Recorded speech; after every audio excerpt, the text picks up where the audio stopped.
Bonjour, bienvenue au lendemain du conseil de la séance du 3 mars 2025.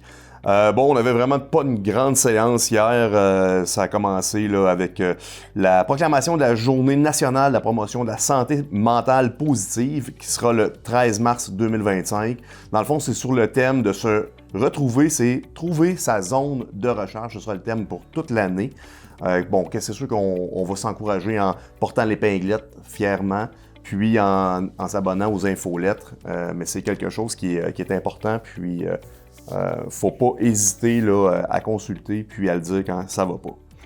En 4.4, on a donné un contrat de gré à gré pour une station de pompage qui est au site d'enfouissement technique. Au fil des années, là, on a fait beaucoup de canalisation, beaucoup de réhabilitation de pompes. Là, on a une station à mettre à jour, puis ça coûte quand même assez cher. Puis là, on va faire les plans et devis. C'est un petit peu plus de 50 000 $. Puis comme je vous dis, on le fait de gré à gré. On a trouvé là, des professionnels qui sont habilités pour le faire. On a engagé 3 nouvelles personnes. En fait, on a Valérie Castonguay qui était déjà à l'emploi de la ville dans le département de la culture. Elle va devenir chef de division à la bibliothèque. Bien sûr, il y aura un 3 mois là, d'évaluation, savoir si Valérie aime le poste, si elle est compétente. C'est une très bonne ressource pour la ville en culture. On est très content qu'elle veuille monter les échelons. Puis on est convaincu qu'elle va faire une super bonne job. Sinon, on a finalement trouvé un mécanicien industriel qui est un nouveau poste là, chez nous à la ville d'Amos, qui est Marco Prévost. Puis on a engagé un journalier opérateur, le Bruno Fournel. Encore là, c'est le fun de voir qu'il y a beaucoup de gens qui appliquent sur des postes à la ville d'Amos. On a eu une quinzaine de personnes là, qui ont appliqué sur le poste de journalier.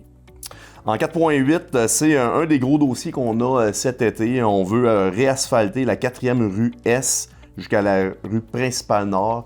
Ceux qui suivent un peu là, nos travaux là, vont se souvenir que ça fait à peu près 16-17 ans là, que la 4e rue a été refaite au complet. On parle de canalisation, les trottoirs, pistes cyclables, ça a tout été refait. Par contre, après quelques années, là, l'asphaltage doit être refait.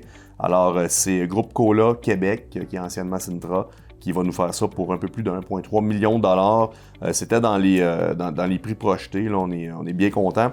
On aurait voulu le faire l'année passée parce qu'on savait qu'il était dû, sauf qu'on a été en appel d'offres peut-être un petit peu tard. Puis là, les carnets des entrepreneurs étaient pas mal pleins. Alors là, on est bien content cette année de pouvoir le faire. En 4.9, c'est quelque chose qui est intéressant. Hein. Vous savez, au fil des années, on a réhabilité l'aspect de la cathédrale, donc qui est un monument emblématique et patrimonial à Amos, je dirais même en Abitibi-Témiscamingue. Et ce bâtiment-là, on aimerait ça le valoriser un petit peu plus. On aimerait ça faire du son et lumière, projeter des images, que ce soit à l'extérieur ou à l'intérieur. Dans le fond, ce qu'on veut, c'est dynamiser la culture, dynamiser notre patrimoine bâti. Et c'est le fun, parce qu'à l'université, présentement, on a un groupe de recherche qui est à Rouyn-Noranda, qui fait ça justement, là, du mapping, et là, je suis loin d'être un spécialiste là-dedans, là, mais ils font vraiment là, du numérique, tout ce qui est le son, l'intelligence artificielle, et eux ont la volonté de faire des projets de recherche là, sur comment est-ce qu'on pourrait mieux mettre en valeur notre bâtiment. Alors, ça va être un montant de 8 500 pour tout de suite, qui est vraiment une étape préliminaire. Mais moi, je suis extrêmement enjoué. Je suis convaincu qu'on va arriver avec un projet qui va être intéressant. Puis en même temps, on va venir valoriser un département de recherche là, qui est dans notre région, qui est en Abitibi-Témiscamingue. Sinon, je tiens à féliciter les bénévoles, les organisateurs de la Magie des Neiges. C'était une grosse fin de semaine. Il y avait beaucoup d'activités à Amos. Je veux féliciter aussi les employés de la ville là, qui ont placé les bancs de neige, qui ont aidé pour les glissades. Je le sais qu'au niveau du déneigement, ça a été un petit peu plus ardu. On a eu des grosses semaines de tempête. Il a fallu que le rattrapage se fasse sur plusieurs jours. Ça reste que la Magie des Neiges est extrêmement importante. On peut faire une bonne partie par des bénévoles. On a besoin de machinerie, on a besoin d'équipement. Alors, la ville est présente. C'était la 29e année que la Magie des Neiges se faisait. Et c'est toujours une belle fin de semaine familiale. Alors, très, très, très fier des bénévoles et des organisateurs. Merci beaucoup tout le monde. C'était une belle fin de semaine. Je me fais poser beaucoup la question sur Donald Trump, les États-Unis, les surtaxes.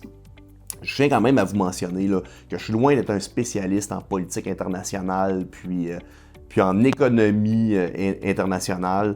Par contre, j'aimerais un peu avoir un discours un peu plus positif. T'sais.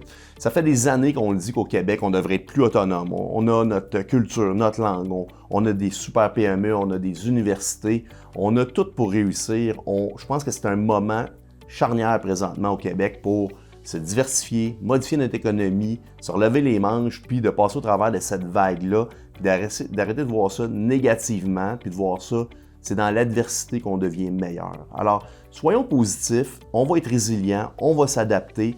Je sais qu'il y a des entreprises qui vont être plus pénalisées que d'autres, surtout celles qui sont exportatrices.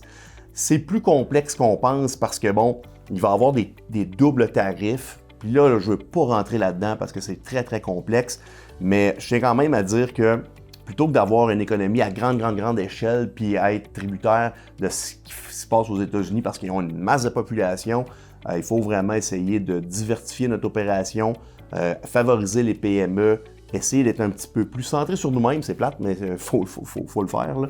Puis c'est un peu ce que les États-Unis sont en train de faire. Mais moi, je pense que les prochaines semaines, ça va changer beaucoup. Il va y avoir des mesures qui vont être instaurées, qui vont aussi être assouplies. Mais en même temps, soyons positifs et résilients. C'est mon petit message positif de ce matin. Sinon, je vous souhaite 2 bonnes semaines. On se revoit là pour la prochaine séance du conseil. Merci tout le monde.